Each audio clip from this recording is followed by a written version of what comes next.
नमस्कार बच्चों हमने पिछले कल पाठ नंबर 13 प्रिय पौधा का भाषाभ्यास का प्रश्न नंबर 1, 2, 3 और 4 किया था। तो हमने इसमें 1, 2, 3, 4 में हमने बहुत सारी चीज़ों को जाना था कि पहले हमने जो है र शब्द का प्रयोग करना सीखा, फिर उसके बाद संज्ञा शब्दों के विशेषण बनाने सीखे और फिर उसके बाद जो है हमने प्रत्यय और उपसर्ग के बारे में सीखा। और चौथे प्रश्न में हमने जो है अव्यय के बारे में सीखा कि अव्यय किसे कहते हैं, अव्यय जो है उसका वाक्य में किस प्रकार से प्रयोग किया जाता है। आज हम उससे आगे करेंगे। तो सब बच्चे प्रश्न नंबर 5 देखिए। नीचे दी गई पंक्तियों को कहानी के क्रम में लिखिए। अब बच्चों ये जो वाक्य हैं इसको हमने क्रमबद्ध लिखना है। हमने इस पाठ को प्रिय पौधा कहानी को हमने पढ़ा, समझा और हमें सब कहानी का पता है कि इसमें कौन सी पहले बात घटित हुई थी और कौन सी उसके बाद घटित हुई थी। तो सबसे पहले हम जो है इन चारों पंक्तियों को पढ़ लेते हैं। सर्वश्रेष्ठ पौधे का पुरस्कार हरित को मिला। प्रदर्शनी के एक दिन पहले उसका पौधा चोरी हो गया। हरित ने संयोजक को बताया कि उसका पौधा संगीत पर झूमता है। हरित प्रतिदिन पौधे की देखभाल करता था। अब यहाँ पर हमने सबने नंबर डाल देने 1, 2, 3, 4, ताकि हम अब इन वाक्यों को ये बता सके कि सबसे पहले कौन सा आएगा। तो सबसे पहले आएगा कि वो हरित प्रतिदिन पौधे की देखभाल करता था। यहाँ पर देखभाल करता था, यहाँ पे नंबर 1 लिखेंगे। फिर उसके बाद क्या बात घटित हुई कि प्रदर्शनी के एक दिन पहले उसका पौधा जो था चोरी हो गया था। तो यहाँ पे हमने नंबर 2 डाल दिया। फिर नंबर 3, हरित ने संयोजक को बताया कि उसका पौधा संगीत पर झूमता है। अब यहाँ पर इस पर हमने नंबर 3 कि तीसरे नंबर पर ये बात आती थी। चौथे नंबर पर हम लिखेंगे सर्वश्रेष्ठ पौधे को पुरस्कार हरित को मिला। 4 नंबर यहाँ पे आएगा। सर्वश्रेष्ठ पौधे का पुरस्कार हरित को मिला। तो इस प्रकार से 1, 2, 3, 4 हमने नंबर डल गए। अब ये जो नंबर 1 वाली है ये पंक्ति को हमने उठाकर यहाँ पर नीचे यहाँ पर लिख देना है। हरित प्रतिदिन पौधे की देखभाल करता था। फिर दूसरी बात क्या आई कि प्रदर्शनी के एक दिन पहले उसका पौधा चोरी हो गया था। चोरी हो गया, ये 2 नंबर पर आ गई, यहाँ पर लिखा। फिर 3 नंबर पर हमने लिखा कि हरित ने संयोजक को बताया कि उसका पौधा संगीत पर झूमता है। ये नंबर 3 पर आ गई, तो हमने 3 वाली पंक्ति में ये लिख दिया। फिर लास्ट में चौथे नंबर पर सर्वश्रेष्ठ पौधे को पुरस्कार हरित को मिला। तो यहाँ पर 4 नंबर पर सर्वश्रेष्ठ पौधे का पुरस्कार हरित को मिला, ये 4 नंबर पर आ गया। तो इस प्रकार से हमने 1, 2, 3, 4 पंक्तियों के जो ये थी इनको हमने क्रमबद्ध कहानी को लिख दिया। वो इस प्रकार से हम लिख पाए क्योंकि हमने इस कहानी को अच्छे से पढ़ा था। हमें पता था कि ये कहानी में पहले ये बात आई है, दूसरी फिर ये आई है, फिर उसके बाद ये आई है, फिर उसके बाद ये आई है। तब हम जो है इस कहानी को क्रमबद्ध करने में हमें इससे सहायता मिली। ठीक है, तो अब चलिए नेक्स्ट पेज पर आ जाइए। 46 पेज, प्रश्न नंबर 6। नीचे लिखे शब्दों के विलोम बनाइए। विलोम यानी कि उल्टे शब्द लिखने हैं हमने। क सहयोग असहयोग। ख निश्चय अनिश्चय। शांत अशांत। घ धर्म अधर्म। अना सहयोग, ये फिर से रिपीट हुआ है तो कोई बात नहीं, आपने फिर से लिख देना है असहयोग। च स्वीकार अस्वीकार। हो गया क्लियर? तो आपको विलोम शब्द पता चल गए। विपरीत शब्द को विलोम शब्द भी कहते हैं, उल्टे शब्द को विलोम शब्द भी कहते हैं। तो आपको ये पता चल गया। नेक्स्ट है प्रश्न नंबर 7। दिए गए वाक्यों के सामने काल के नाम लिखिए। अब हमें यहाँ पर ये वाक्य दिए हुए हैं, इनके हमने काल बताने हैं। तो बच्चों सबसे पहली बात तो आपको काल का पता होना चाहिए। काल किसे कहते हैं? जहाँ से हमें काल के किसी काम के करने का या होने का पता चले उसको काल कहते हैं, है ना। तो काम जब किस समय किया जा रहा है काम तो उसको काल कहते हैं, है ना। तो काल कितने तरह के होते हैं ये भी आपको पता है कि 3 तरह के हैं। वर्तमान काल, भूतकाल और भविष्य काल। ठीक है ना।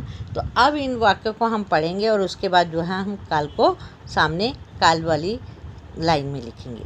पहला आता है खरीद का पौधा बड़ा हो गया था। अब हमने हो गया था थे थी, कौन सा काल होता है? जो कि बीत चुका, भूतकाल। तो हमने यहाँ पर क्या लिखेंगे? भूतकाल। अंडरलाइन करेंगे आप, गया था। नेक्स्ट ख, हरित का पौधा नृत्य जैसी क्रिया करता है। करता है के नीचे अंडरलाइन वर्तमान काल, जो अभी हो रहा है, वर्तमान काल। ग, हरित पौधे के सामने गिटार बजाएगा यानी कि करेगा, अभी तो बजाएगा के नीचे अंडरलाइन और भविष्य काल लिखेंगे यहाँ पर। ठीक है। नेक्स्ट बच्चों ने कहानी सुनी थी जो है क्या है? भूतकाल। ठीक है, आपने क्या लिखना है? भूतकाल। नेक्स्ट, हम कल बाजार जाएंगे क्या है? अभी होगा, भविष्य काल, जो कि हमें अभी जाएंगे, पता चलेगा कि हम अभी करेंगे काम को। च, दुकानदार फल बेच रहा है वर्तमान काल, अभी बेच रहा है, वर्तमान काल। फिर गांव में एक कुआं था भूतकाल। ठीक है। तो बच्चों हमने ये समझा यहाँ पर कि काल 3 तरह के, वर्तमान काल, भूतकाल और भविष्य काल। वर्तमान काल जो करती है ना, उसको हम, जो प्रेजेंट का चल रहा है उसको वर्तमान कहते हैं। और भूतकाल कहते हैं था थे थी। और भविष्य काल गागेगी, ये भविष्य काल है। आपने इस चीज़ का ध्यान रखना है। तो इस प्रकार से हमने काल के बारे में जाना। नेक्स्ट आता है प्रश्न नंबर 8। नीचे 2 शब्दों के जोड़े दिए गए हैं। यदि दोनों के अर्थ समान हों तो स लिखे, समान अर्थ वाले के लिए स लिखना है। पर और विपरीत हैं तो वी पर घेरा लगाइए। कि जैसे अगर समान है तो स लिखेंगे, और विलोम है, विपरीत है, विलोम का अर्थ होता है विपरीत या उल्टे, तो वहाँ पर बी के ऊपर घेरा लगाएंगे। अब कम ज़्यादा, तो क्या है? कम ज़्यादा विपरीत शब्द है, विपरीत के बी के ऊपर घूला लगा है। आदर समान, आदर का अर्थ क्या है? समान, तो ये समान अर्थ वाले हैं। नवीन पुरातन, नया पुराना, तो ये विलोम शब्द है। शत्रु मित्र, ये क्या है? विलोम शब्द है, वी पे लगाया। हर्ष प्रसन्नता, ये समान अर्थक है। हर्ष का समान अर्थ जो है खुशी, प्रसन्नता, ये सब होते हैं। च, जन्मभूमि मातृभूमि, ये भी समान अर्थ है। जन्मभूमि, मातृभूमि, जननी, ये समान अर्थ वाले, ये स के ऊपर लगाएंगे। इस प्रकार से हमने यहाँ पर जाना कि कौन से समान अर्थ वाले शब्द हैं और कौन से विलोम शब्द हैं। तो आपने ये समझा, जाना। अब नेक्स्ट आ जाइए प्रश्न नंबर 9। पेड़ों को सुरक्षित रखने के लिए कोई 3 उपाय लिखिए कि हम पेड़ को कैसे सुरक्षित रख सकते हैं। सबसे पहले हमें पेड़ों को अंधाधुंध कटाई नहीं करनी चाहिए, पेड़ों की कटाई नहीं करनी चाहिए। दूसरी ख, हमें अपने जन्मदिन पर एक पेड़ लगाना चाहिए, एक नया पेड़ लगाना चाहिए। ठीक है, एक नया पेड़ लगाना चाहिए। नेक्स्ट है ग, पेड़ों की नियमित सिंचाई करें व बाड़ लगाकर पशुओं की सुरक्षा करें। पक्षियों से सुरक्षा करें, से आएगा यहाँ पर, है ना। पशुओं से सुरक्षा करें। पहली तो है कि अंधाधुंध कटाई नहीं करनी चाहिए, नए पौधे लगाने चाहिए और नियमित सिंचाई करके पशुओं से बचाने के लिए हमें पेड़ के जो लगाया उसके चारों तरफ बाड़ लगा देनी चाहिए। इस प्रकार से हम जो है अपने पेड़ पौधों की रक्षा कर सकते हैं। नेक्स्ट पेज पर आ जाइए, प्रश्न नंबर 10। बहुत वैसा प्रश्न है, ध्यान देने वाला।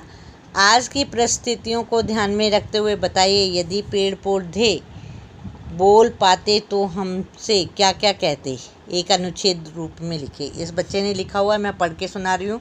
आपने भी इसमें से कुछ बातें जो है इसमें से भी ले सकते हो, अपनी तरफ से भी बना सकते हो। यदि पेड़ पौधे बोल पाते तो सबसे पहले मनुष्य को यह समझाते कि तुम्हारा जीवन हमसे ही है। आज मनुष्य अपनी ज़रूरतों के लिए हमें काट देते हैं। वह यह नहीं समझते कि पेड़ पौधे से ही उनका अस्तित्व है। यदि हम नहीं होंगे तो मानव के लिए जीना मुश्किल हो जाएगा। जहाँ पेड़ पौधे मानव को ऑक्सीजन देते हैं, वहीं दूसरी ओर प्रकृति की सुंदरता को बढ़ाते हैं और मानव को अनेक प्रकार की लकड़ी, जड़ी बूटियाँ, फल, फूल व अन्य उपयोगी वस्तुएं प्रदान करते हैं। पेड़ पौधों से ही प्रदूषण को रोका जा सकता है। ये ही बाढ़ से मनुष्य को बचाते हैं। इसलिए हमारी सुरक्षा करें। हमें ज़्यादा से ज़्यादा लगाओ, यानी कि पेड़ों को लगाओ और हमें काटो नहीं। जैसे मनुष्य को थोड़ा सा नुकसान पहुंचाने पर उसे पीड़ा होती है, उसी प्रकार जब कोई हम पर कुल्हाड़ी चलाता है तो हमें पीड़ा होती है। इसलिए हम आपसे प्रार्थना करते हैं कि हमें काटकर आप अपना जीवन मुश्किल में ना डालें या लाएं। तो ये पेड़ ने कहा है, सारी बातें ये पेड़ के द्वारा कही गई हैं। तो बच्चों देखो, तो इससे हमें क्या शिक्षा मिलती है कि पेड़ भी जो है वो भी हमारी तरह महसूस करते हैं, वो भी अनुभव करते हैं। तो वो भी हमें कहते हैं कि हमें काटो नहीं तो तुम्हारा जीवन जो है बर्बाद हो जाएगा। तो बच्चों आज यहाँ पर हम जो है ये पाठ ख़त्म होता है। कल फिर मिलेंगे, तब तक के लिए नमस्कार।